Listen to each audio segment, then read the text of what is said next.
Hey, most of us take internet access for granted, don't we? But what if you can't afford it? Or maybe it's not available where you live. Phil Schuman is live in West LA.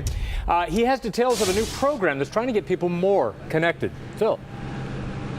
Absolutely, Jeff. We all want the best for our children, right? And when it comes to school these days, that means you have to have an internet connection, not just on the campus, but at home. That's a big part of why we're at Mar Vista Gardens. We're talking about making an investment in the future, and right now we're talking about leveling the playing field.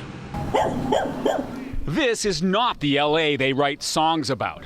This is public housing, the projects, described as a technological desert. The internet either too expensive or not available for most. Frustrating for moms with school-age children like Reina Payanez. It is very important for my children to have connectivity to the internet because they need it for math and other subjects in school. The good news, with a $300,000 investment in a pilot project, wireless internet is coming. First here, then hopefully the rest of the thousands of public housing units in LA run by Doug Guthrie's agency.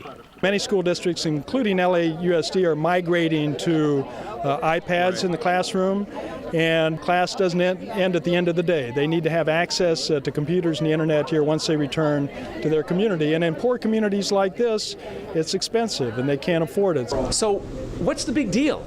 It's just a little wire going into the side of a computer.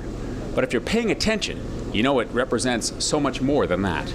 Listen to college student Israel Villacorta. It means everything to me. It's a way for me to complete my homework, learn more about myself, about cultures around me. Internet, it's an integral part of my learning process. How about third grader Billy Mendez? I use the computer for typing, and I do my homework.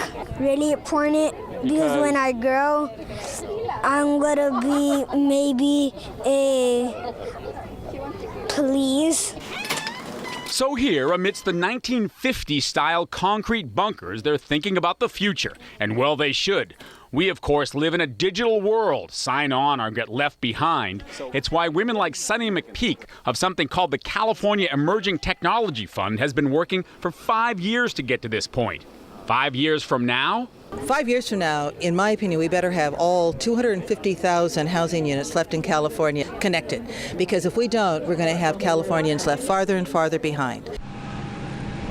Now, about 70% of the homes in California have internet connections, but that means, of course, about 30% don't. I can tell you from talking to the folks here, they're pretty excited about this free Wi-Fi service that should be installed by the end of the year, and they're hoping to use this as a model program to do similar projects throughout the state. Reporting live in West LA, Mar Vista area, I'm Phil Schuman.